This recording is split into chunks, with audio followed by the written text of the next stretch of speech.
Hello everyone and welcome back to the channel. Today I'm excited to have my colleague Ashish Rajesh to discuss personal statements for residency application. Welcome Dr. Rajesh to the channel. Thanks, Malke. I would like to start by asking you about what is the personal statement and how important it is for residency programs. So a personal statement is basically one of the components of your application that discusses and expresses keen interest in the specialty that you're applying to. It should give a capsule of your life so far and how you've come to apply to this specialty, what motivates you to apply to this specialty, and what your ambitions are going forth. And for a residency program, while you may look good on paper in terms of your CV, your scores, the personal statement is a means of offering them who you really are outside of your paper application. And that is just a short overview on what exactly a personal statement is and why it is attributed so much importance by residency programs. Some people confuse the personal statement with CV and they mention so many things that are already on their CV and available for residency program directors, and they mention that in their personal statements. Do you have any thoughts on that? So it is very common that people try to replicate their CV onto the personal statement. It's quite a common occurrence because everybody who accomplishes a lot, particularly tries to put everything down in their personal statement. That is not exactly what the personal statement is for. You're supposed to try to give an overview of who you are as a person and how you're interested in the specialty. It is important to jot down the important accomplishments that have led you to this position and led you to pursue, for example, say internal medicine or a field like that. But it is not um, it is not a good practice to put down all your accomplishments on your personal statement because you are not trying to rebuild your CV. You are trying to complement it. That's a great point. Now, as the deadline for residency application is approaching, when do you think applicants should start working on their personal statements? So a lot of people tend to procrastinate personal statements because ultimately it's a 700 word essay, if you may, which can theoretically be written over a day or so. But that being said, when you're writing a personal statement, there's extreme importance to detail, which is applied when other people review your PS. Therefore, it's important to get started early. When I applied and the application deadline was in September, I started my personal statement sometime around mid-June and had a draft ready by about the end of July. So it's something that evolves over time because you only have 700 words or 800 words probably to put your entire life story into it, as the residency application is something like a job application.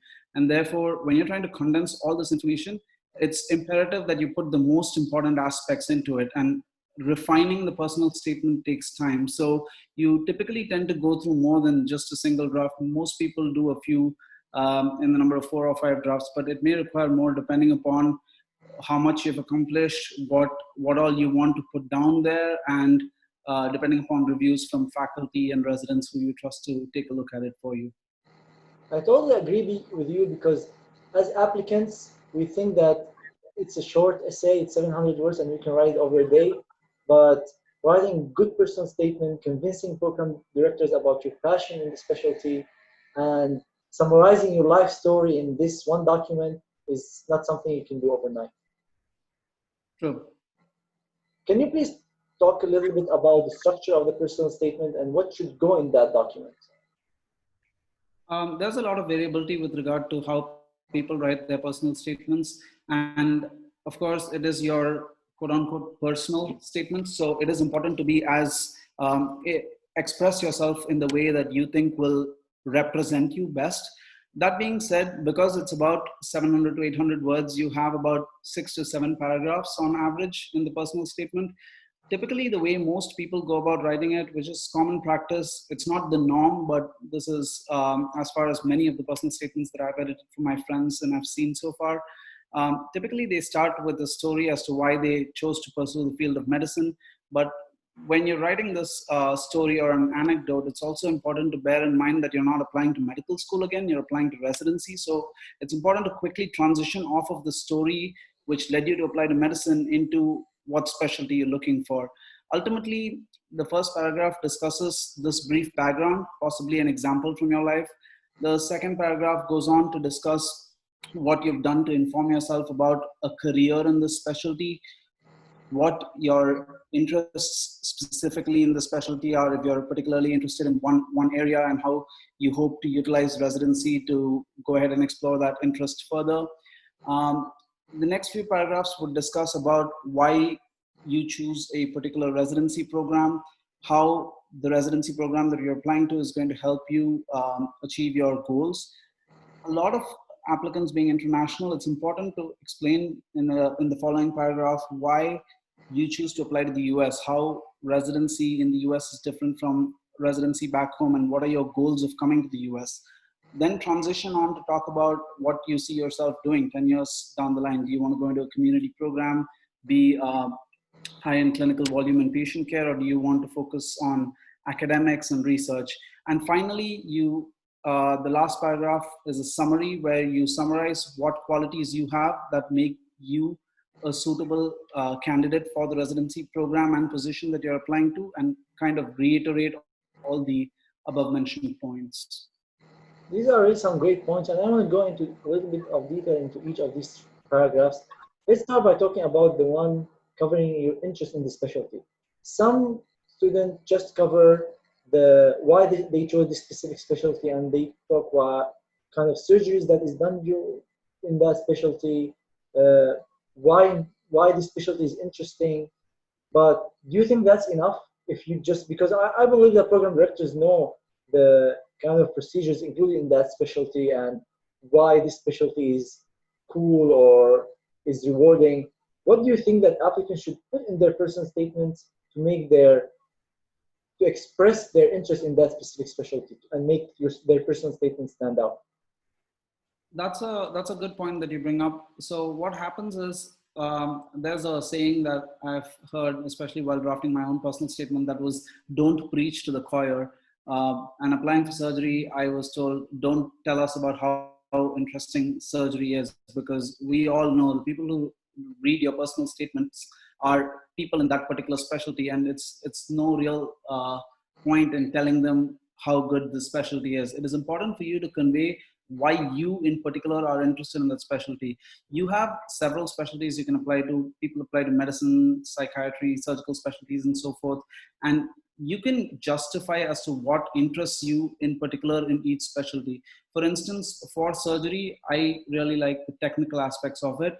I like the fact that it produces a dramatic cure to the patient. You can take out an appendix, and performing a laparoscopic appendectomy literally cures the patient. And that is something which I find fascinating. So that is something that I put in there. Each person has their own reason for choosing a specialty, and that is what you have to emphasize when you try to answer the question, why this particular specialty? One strategy of making your personal statement personal is to mention examples from your own medical school or medical career of why you chose a specialty or what your goals are. What are your thoughts about including that in your express of interest in a specific specialty? So you can definitely go ahead and incorporate life events. As I said, you're trying to write, as it is your personal statement, you're trying to put in reasons as to why you particularly want to choose it. It is okay to go ahead and use an example or two. But that being said, you should try to keep examples to your personal statement to not more than 2 in total. Many people tend to start off their personal statement with what inspired them to go into medicine. And if you're going to go ahead and add another example, I would say go ahead and add an example about why you particularly choose this specialty. And both these examples can be a single one that you put up right on top when you write your introduction paragraph and get it over with.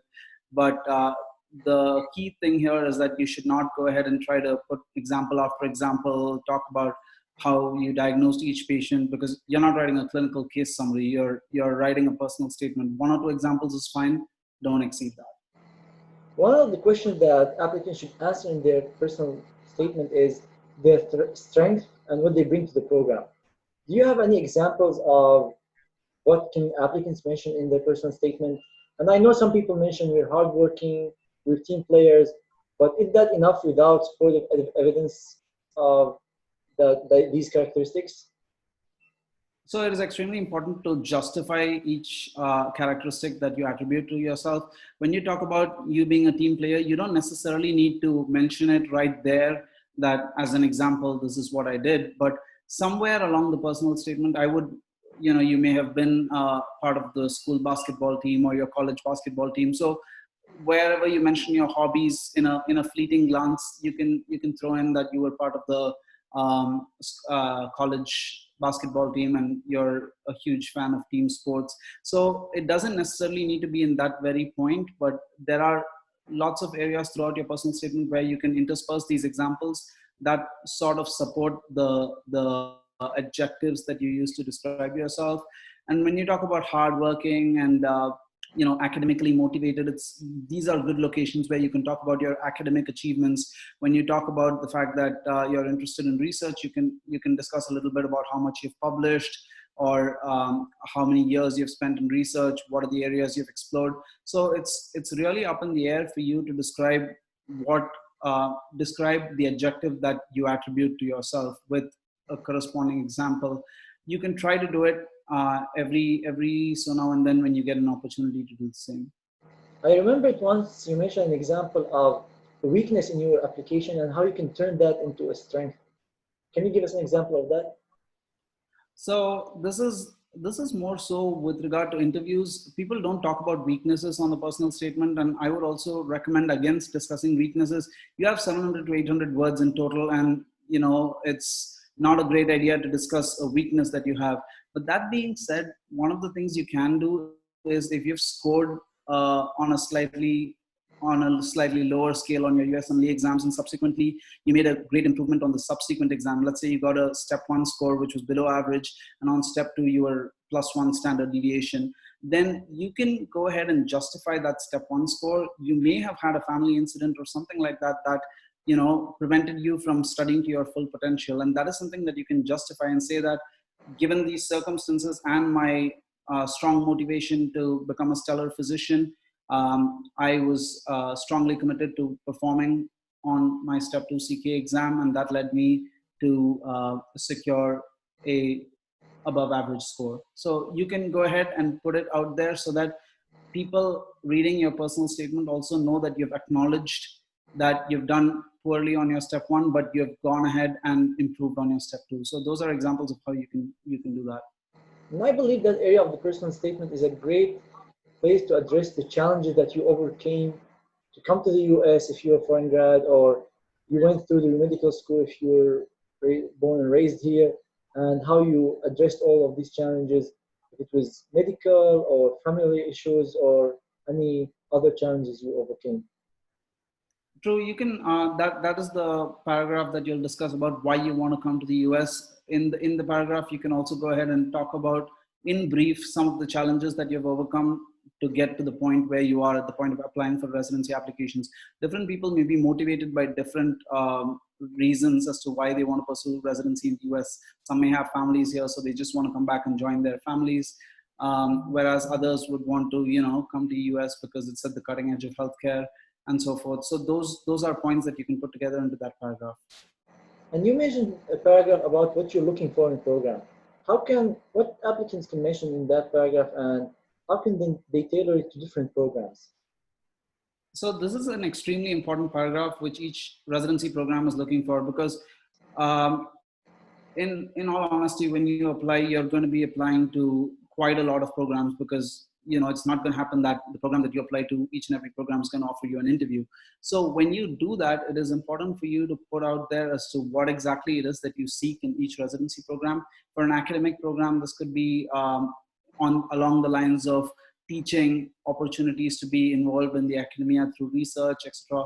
Whereas for community programs, you can talk about patient care, clinical volume at more of a foundational community level. So in the very least, you must have 2 different versions of your personal statement. The different versions, as in we're talking about 3-4 lines which are different, where one focuses on an academic aspect and one focuses on a community aspect, when you talk in a broad sense about academic versus community programs. But assuming you've finished a rotation in a particular place, it is important for you to mention that in this paragraph as to what you seek. because you know what the program has to offer. You've done a rotation there. So you can say that my own rotation experience has provided me great evidence that this is a program in which I would thrive and go on to become a academic physician or a physician delivering care at the community and grassroots level. So when you've done a rotation of that particular program, write a separate personal statement for that program. When you've done research at a particular program, write a separate personal statement for that program. Academic and community programs deserve separate personal statements. And by separate personal statements, again, only this one paragraph basically changes. So in general, you recommend having multiple drafts of the personal statement, and I assume the ERAS allows you to have multiple personal statements and submit each to whatever programs you decide on. Yes, that's right. You can, as far as from what I remember from the time I applied, you could have as many personal statements as you want, and most of the people that I spoke to had at least 6 or 7. That's a great point. Now, adjusting the goals of your career after you finish residency, how can that fit in the personal statement and be tailored to different programs? Again, in the broad sense, this would be academic versus community, right? So if you're in an academic program, and so first of all, you have to really define who you are and what you want to do. If you want to do a fellowship after your residency, you should be pretty certain that, okay, this is the path that I'm going to go for. But that being said, a lot of us are in a point where, at a point in life where we don't know that this is the path that we want to choose to go for. We might choose to just stop after residency and not pursue fellowship. So it is important to be truthful in your personal statement, but at the same time, being open and being positive for opportunity is not viewed negatively. So you can go ahead and stress on the fact that you're looking to get into fellowships such as cardiology. Whatever rotations you've done are a great way to kind of support the fact that you're looking for a fellowship in that specialty. If you've done a rotation in cardiology, then when you write that you are interested in a fellowship in cardiology, it would only make sense because you've done a rotation, so you probably know what you're getting into. And when you write to academic programs, it is, I would suggest throwing in the idea of fellowships in there, because a lot of academic programs tend to monitor the fellowship rates of their graduates. After you get out of residency, you're getting into fellowship. The percent of people who do that is a marker of a program's success. So you might want to throw that in there for academic programs, but for a community program, they may not be able to support you to the point where you get a competitive fellowship like GI or cardiology. So in that case, I would refrain from mentioning it. And if you are really interested and you want to be super truthful, you can mention that while I am contemplating fellowship options after residency, I am also inclined towards serving the community at large and staying broad in the field of internal medicine. So you basically play around with it in a manner that allows you to be truthful, but also at the same time allows programs to realize that you're open to pursuing the path which their graduates typically follow. But I want to highlight one thing. If applicants are really interested in a fellowship, they're supposed to go places where they can support them pursue their goals. So if you really have interest in cardiology or GI, you have to look for programs that can support you to get that goal. And another thing is that some academic programs are interested in training residents who want to go to private practice or rural areas. I know residents in very well-renowned programs that they express their interest in rural surgery, and they're being trained in a top-notch programs. So it's not that academic programs only train academic surgeons or academic internal medicine residents, and the community ones don't do that. There's a gray zone in each program, and you have to find what your interests are and how programs can help you to achieve that goals. That's true. There are different tracks. Lots of the academic university programs offer the primary care track, which is specifically focused for internal medicine residents who would like to pursue primary care after their residency. So when you apply to those specific tracks, you would be better off writing a more generic personal statement with regard to that particular paragraph. And when you have a program that offers 2 different tracks, and you're applying to both the tracks, let's say the track that's geared for fellowship and the track which is geared for primary care, then it's better not to write 2 separate personal statements or 2 separate paragraphs for the tracks, because the person who's reading it or the panel of people who are reading it is more likely to comprise of overlapping people, and therefore you don't want to come off as being false or being pretentious. So after we cover different paragraphs of the personal statement, I want to ask you if you should mention your achievements outside your medical school in your personal statement. So if somebody was professional musician or basketball player, swimmer, does this come in the personal statement? So you can mention it. I would typically mention only a couple of lines, slightly tying it to medicine. And the way you do that, if you're, if you're a musician, you play the piano and you're applying to surgery, you can talk about something along the lines of mastering dexterity as you learned how to play the piano. You don't necessarily need to put it in wording there, saying that, by virtue of learning to play the piano, I'm probably going to be better at surgery, because that may or may not be true. And that, of course, makes it look like you're trying to convince the person reading your personal statement that you're obviously trying to tie this down. But throwing out there similar hobbies that would be along the lines of the field that you're applying to could work in your favor. But otherwise, just to lighten up the personal statement in terms of providing your reader a capsule of who you are, it's important to mention your hobbies and interests in a couple of lines. Perfect. Many students struggle with the way to open the personal statement and end the personal statement. What do you think the first paragraph and the last paragraph should look like? So the first paragraph, as I previously said, you can start off with an example as to what motivated you to pursue the path of medicine and eventually the path of residency in the specialty that you're applying for. Basically, it's about 4 to 5 lines on the prescribed format of the eras in a Times New Roman 11 or 12 font, coming up to about 100 words. And the last paragraph is basically a reiteration of exactly what you said above, but it provides a compelling reason as to why you are the candidate for that particular residency program. So it's entirely a summary paragraph. Don't introduce any new ideas in the last paragraph. Just summarize what you've said and say that this is the specialty that you would like to go into and this is the program that you would like to apply for. That brings me to the last question I want to ask you for today. Many students look at templates of personal statements from other students or templates online and copy some statements and words from that. What do you think of that? So it's best not to see anybody else's personal statement before you start your own. People do it all the time, and that creates a great amount of bias. They won't be able to see it for themselves, but when you read the personal statement which they had seen, as well as the personal statement that they ended up writing, you will see very clear similarities. So never, ever, ever look at another person's personal statement before you start your own. It's better to finish your own personal statement, get to almost the final draft, and then if you want to see how other people have written it, then that's fine. In which case you can, if you feel that there are certain areas that you could improve on, you can go ahead and improve on that in your own statement. But that being said, if you read somebody else's just to quote unquote get an idea of how to write a personal statement, you're probably just going to copy the mistakes which the other person has made. I think a good strategy just for start the first draft is have these questions that we talked about and answer each of them on a separate document before you even start working on your personal statement. Mention different stories, different things that happened during your life that got you interested in certain specialty, your strength, and then you can choose some of these to include in your personal statement. That's true. If you have lots to talk about initially, and your first draft of the personal statement is about 1,400 words, that's still fine because it's easier to cut down as opposed to add content. So you can always start big and then cut out the less relevant topics more and more till you finally hit the word limit, and then you can start to shape it up in terms of language, flow, and grammar. That brings us to the end of this video today. I hope you enjoyed it and found the information useful. Thank you very much, Dr. Rajesh, for joining us today. Thank you.